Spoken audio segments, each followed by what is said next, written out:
Welcome to lecture for research methods. I'll be talking now about some stuff from chapter 11, I believe, going beyond the simple experiment. Remember, simple experiment, you have one independent variable, one dependent variable, and your one independent variable has only two levels. Usually an experimental group and a control group. And you can see if some variable has an effect or not. And that's like obviously simple. The logic is clean, straightforward, and very useful for simple questions. Unfortunately, in our field, usually we don't ask very many simple questions. Most of our questions are more of the complicated nature. So we need to go beyond the simple experiment, and there's multiple ways to do that in terms of increasing variables and changing different variables and different combinations of variables. For now, we'll start by talking about what the simplest way of expanding, not adding any variables, but adding more levels of a variable. And obviously you don't add levels of a dependent variable because you're just measuring that. So we're talking about adding levels. We're talking about adding levels to the independent variable, right? So when we use more than two values of an independent variable, more than two levels, more than just experimental and control. So using 3 levels, 4 levels, however many more. But remember, in an experiment, at each level of the independent variable, you have usually some group of people, especially if it's a between subject design. So if you keep adding levels, you're adding more and more participants. So you are limited by realistic limitations, how many levels you can have. But theoretically, an infinite level of levels, right? So what does it do for us? So why would we want to use more than two values? Why we want to stray from simplicity? One reason, you can improve your external validity, right?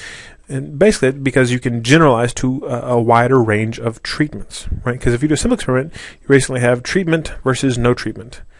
And so if you find there's an effect of treatment, you can generalize to that one type of treatment you looked at, right? But if you're interested, well, I want to know the effect of treatment, and I want to be able to talk about how this applies to, we're talking about therapy, cognitive behavioral therapy, gestalt therapy, interpersonal therapy. I want to talk about different types of therapy. Well, if you want to do that, you don't want to muddy the waters by having just all different types of therapy and clumping them into one level of the variable. Okay, here's therapy, and all people get some type. No, we'll separate them out. So we'll have no therapy versus CBT versus gestalt versus behavior therapy. Right? So here, the variable we're manipulating is type of therapy, and there are multiple levels. And if we do that, when we find, we measure our dependent variable, whatever it is at the end, we can generalize our results about the effect of therapy to more than one type of treatment. Right? And we talk about treatment, we're talking about independent variable. Even when we're not talking about doing therapy. If you're doing listing different types of music and the effect it has on the speed you drive, right? Looking at different, country music, rap music, rock music versus no music. We can generalize the effect of music to more types of music, and we often talk about those being treatments, even though it's not therapy, right? So that's one reason to use more than two values of an independent variable. Another is it helps us identify functional relationships. And really it's the functional relationship between the independent variable and the dependent variable. Right? So in a simple experiment, all you know is it had an effect, yes or no. But you don't know anything about the relationship other than its cause and effect. Well, what if you wanted to know, well, its cause and effect, is that cause and effect relationship true at all levels of the independent variable? Or if I continue to ratchet up the IV to more severe, longer, bigger, more of the independent variable, what happens to the dependent variable? Does it continue to grow as well, or continue to shrink, or does it change, right? So we're talking about looking at quantitative differences in the independent variable here, usually. And by doing that, we can then look at the relationship between the IV and the DV to get an idea if it seems to be linear or non-linear, right? And linear just means that increases in the IV lead to predictable and incremental either increases or decreases, but always in the same direction, in the DV. So let's say we were looking at the effect of the volume of music on the speed you drive, right? So in a simple experiment, you do very low volume or no volume to very loud. Right? And you say, oh, well, loud seems to have an effect. But what if you want to know, well, what is that effect? So you might look at very low volume. So think about our volume knob being on this dial that goes from 0 to 10. So one group of people gets it at a 1, another group gets it at a 3, another group gets it at a 5, another group gets it at a 7, another group gets it at a 9. Right? So we have different groups all at different levels of the independent variable. And we say, okay, well, at very low levels, people are driving slow. And the higher the level of the IV, the faster they drive. And if that's true, it's a linear relationship.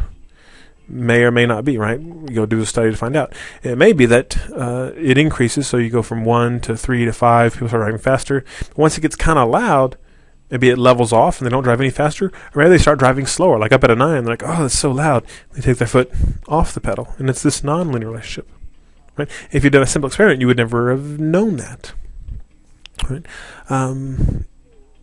So that's another reason to use more than two values, more than two levels of an independent variable, to get a look at that relationship and what happens if we increase or decrease the independent variable, right? Which is usually has some very real-world implications, especially talking about treatment, because we don't want to just know if treatment works. We want to know how much treatment do you need. And the insurance companies usually want to know what's the minimum amount of treatment you need, right? What's the fewest sessions we can pay for and you still show an effect with your clients. And so we need research to be able to find that. So when you're trying to identify, well, I've got to look at these different levels of my IV. How do I pick? Well, you scale your independent variable. And we're talking about scaling the IV. We're usually talking about doing some sort of pilot test, right? So before you do your big study, you want to go get some group of people. It could be just research participants. Could be your friends. Usually it doesn't have to be too formal for pilot testing. And you're going to expose them to what you think are different levels of the independent variable, right? And for some things are easier to quantify than others. Like the volume thing, it's easy to go a 1, a 2, a 3, or 4 on the dial. Those seem to be, you have clearly different levels of loudness that correspond to the amount of power that's being sent to the radio, right? Other things, it may be less clear. Like, say, kind of a silly example, you're looking at the effect of smelliness of cheese on how appetizing it is, right? And how smelly cheese is fairly subjective. You probably can't go, okay, what is it? That's a 3, that's a 5. Okay, clear, I got 3 to 5 to 9, whatever. You may not be able to do that reliably. It may be true for you, but maybe other people perceive things differently. So you're going to go and you're going to pilot test, and you're going to make people smell a lot of cheese, right? And you're not going to have them rate how appetizing it is, right? That's your dependent variable, and you're not doing your study. You're doing something else. What you're doing is trying to figure out how much of the IV is there. So you have them smell the cheese, and you say, how smelly is this cheese? On a scale of 1 to 10, 1 to 100, whatever you want to do, and you have them rate the stimuli, your representations of your independent variable. If it's a physical thing, if it's an experience, looking at a picture, sticking their hand in a bucket of water and telling you how cold it is, whatever. How much of it is there, do you think? And then you gather a bunch of data, and then from that data, you can then choose what stimuli, what experiences you're going to use in your study. And you're going to choose ones, first of all, that are consistently rated similarly across individuals, right? So if there's some piece of cheese that you use, and some people rate it a 1, some people rate it a 7, some people rate it a 3, they're all over the place, well, you don't want to use that in your study because it's not being consistently perceived the same way. And so you're going to have poor construct validity, for one thing, related to the construct of smelliness, right? You're not going to be really manipulating that effectively because you have no reliability in how it's being perceived. So you want things that are perceived all the same way. So identify those. And then you want to get some that are spread out, right? So if we have, again, kind of scale on 1 to 10 on smelliness, and you find, well, everybody rated this one a 1, everybody rated this one a 2, I'll use these two. 1 and 2, that's good. 2 is twice as much as 1. Well, 2 is twice as much as 1, but it went from a scale of 1 to 10, and how different is 2 than 1? You may not have an effect. So if you're going to use 3 levels, if you have one that's a 1, one that's a 5, one that's a 10, perfect. Now we have them fairly evenly spaced out, equal distances between the points. And then we can look at, if there's some sort of linear or non-linear relationship. Okay. And this all, again, happens before you conduct your study. It's just doing pilot testing to pick the things you're going to, the stimuli, the experiences you're going to use to manipulate your independent variable. Right? Okay, and that's all in the name of identifying functional relationships. The thing I've already alluded to a little bit is that using more than two levels of an IV allows for the improvement in construct validity. Right? We often talk about construct validity having to do with the dependent variable and measurement validity and all that stuff. But remember, it also applies to the construct of your independent variable. Right? So if I'm trying to manipulate smelliness, I'm going to do my best to do that. But and so the construct is smelliness. But what is smelliness, the construct, right? And how can I make sure that I'm manipulating that and not something else, right? There's always the possibility that there might be impurities in my manipulations, right? So if I get a bunch of different cheeses that have different levels of smelliness and I get people to rate them, and then I use them in my study, what if those different cheeses are not only different in their smelliness, they're also different in their texture or their color or the amount of cheese that's there, right? Now, I may not be so sure when I find differences in my DV. Are those attributable to the differences in the construct of smelliness, or are they other differences in the stimuli and the experiences that people are responding to? Right? And if you do a simple experiment, you have two levels. It's hard to really identify that or tease that apart. But when you use more than two values of the independent variable, you can get at that by, again, looking at qualitative differences in the IV. Right? So if I have these cheeses, well, think of another example here. The effect of technology on receiving negative feedback. And if I do a simple experiment, I get somebody gets negative feedback either via technology or not via technology. Right? And people say, well, what if it has to do with the type of technology and not just all technology? Or people responding to different things. Well, if I really want to figure out what it is about my independent variable, what it is about technology that's causing people to respond differently, then I'm going to have face-to-face group. I'm going to have technology via maybe voicemail, via texting, via email, via chat over the internet. These different things to figure out what about that construct is driving some difference between this non-technology form of feedback, right? Or going back to the cheeses, like, okay, well, it's smelliness, but maybe there are different types of smells, like a sweet smell or a sour smell, right? So maybe I'm not just looking at quantitative differences in smelliness, like I talked about before for that functional relationship, but maybe ones that are all rated equally smelly, but different types of smells. So non-smelly cheese to sweet smelling versus sour smelling to I don't know, whatever type of smelling there is. And then I can figure out what it is about that construct, and I get a better understanding of the construct that's having the effect, driving the effect. Lastly, it can be helpful for improving internal validity, and primarily addresses the problem of hypothesis guessing that you're faced with sometimes in simple experiments, right? Because simple experiment, if you have experimental group and control group, especially if you have an empty control group where they don't get anything, then people know I'm either in the experimental group or I'm not, and then you have kind of this demand characteristic, which may make them act in ways to try to support your hypothesis, right? Which clouds the picture. Okay, when I find a difference, is it really because of my IV or because they guessed what condition they were in? And so it's a threat to internal validity, right? So we talk about this, these control groups, and if you have an empty control group, that's a problem because people who get nothing are clearly different than people who get something. More than just, so if we have smelly cheese versus no cheese, how much do you want to eat some cheese? Well, not only did one group get smelly cheese, they also got cheese to look at. And this other group who got no cheese, they got no cheese to look at, no cheese to smell, nothing in front of them to stimulate the idea of cheesiness.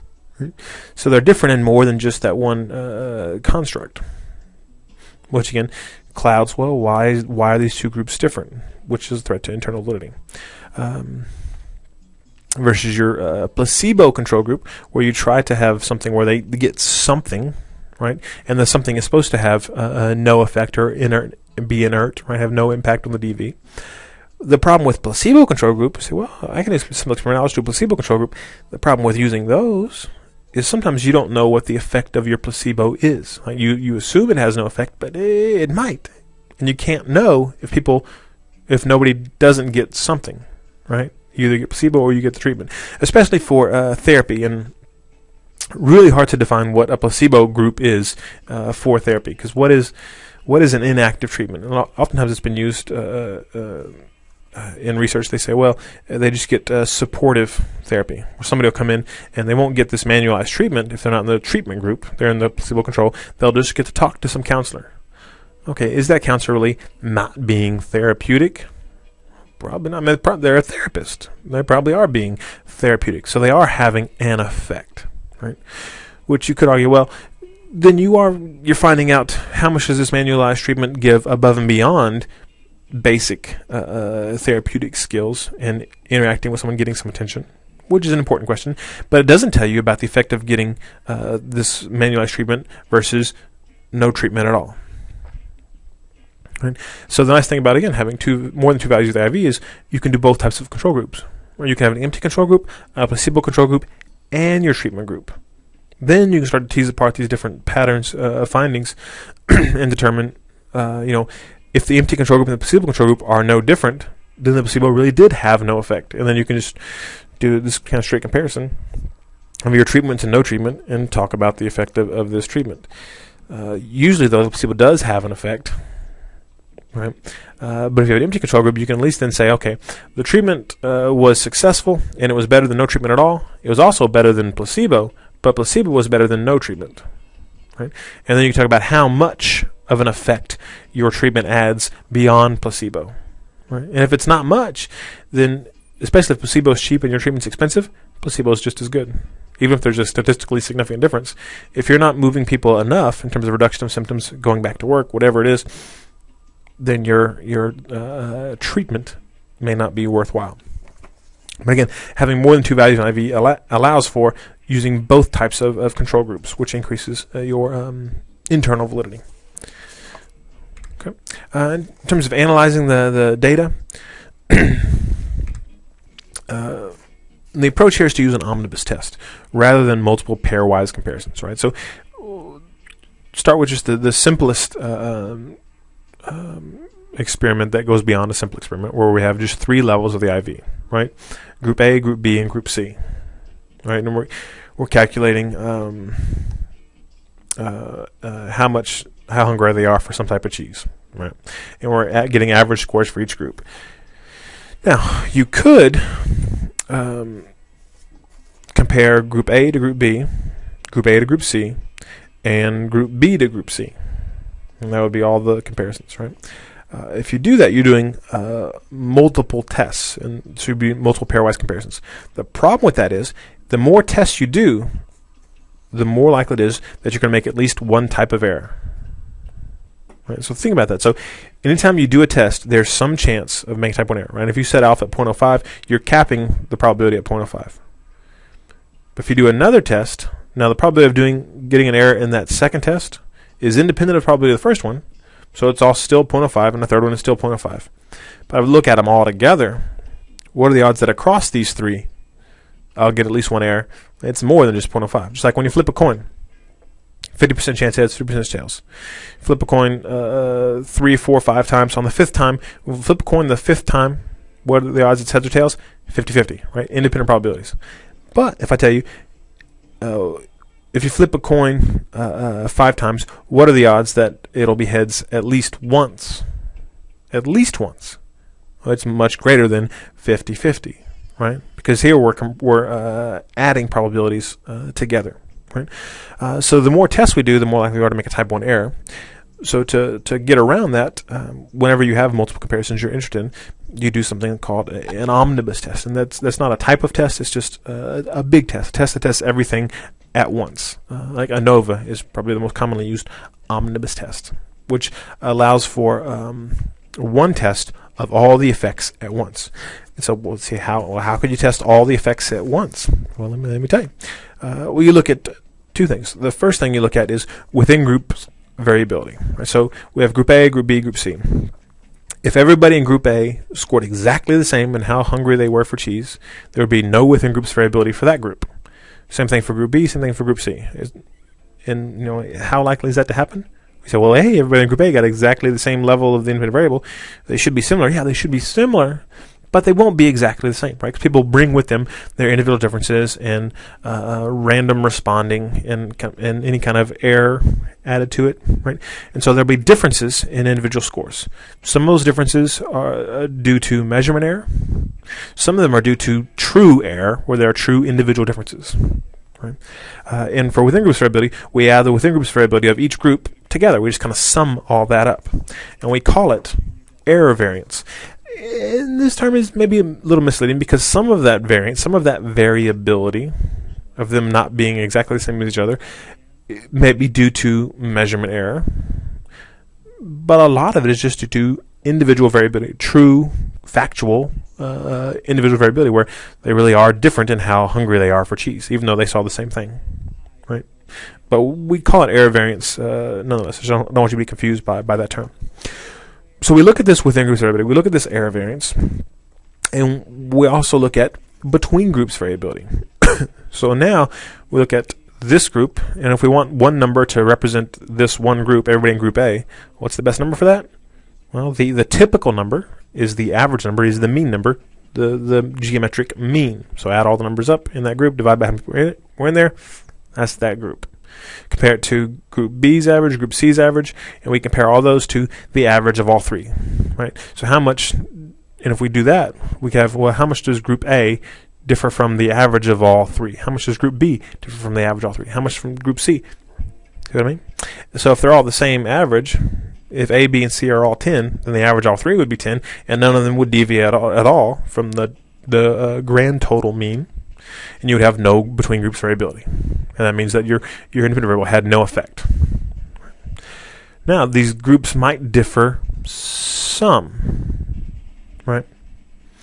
And they might differ some because of that within groups variability. And real quick, let me see. The between groups variability we call treatment variance, is the other term for it, because it's when groups differ, we assume it's because of treatment effects. Right? But some of that between groups variability will be due to within groups variability, error variance. So what we do is we basically partial that out and then look at a ratio of which is the F ratio, which is you calculate for ANOVA, which is conceptually the ratio of between groups variability to within groups variability. Right? So if the between groups variability is made up entirely of within groups variability, like the only reason that these three groups differ is because of individual differences within the groups, then the ratio of between groups to within groups would be 1. Right? As the groups differ from each other more than can be explained by that within groups variability, then the numerator of that fraction of that ratio between groups variability, the treatment variance, gets bigger. And when it gets bigger and that bottom stays the same, the ratio gets bigger and the F ratio gets larger than 1. And the larger it gets than 1, the more likely it is to be statistically significant. Right? So if there's no effect of our treatment, we expect the ratio to be equal to 1. We expect the F to be 1. Right? And it's usually not, even if there's no effect, it's not 1, but it's usually pretty close to 1. Right? It may even be oddly enough less than 1, which is a weird mathematical thing. But again, as it gets bigger than 1, we start saying, oh, maybe this is an effect. And then you can have SPSS tell you, look up at a chart, well, how big of an F ratio do I need to say that it's statistically significant? That something about these three means is different. And if you look at a chart, you'll look up with the degrees of freedom, which depends on the number of groups, the number of participants in each group. But kind of a general rule to kind of keep in the back of your head, whenever your F value is above 4.16, thereabouts, it's more likely to be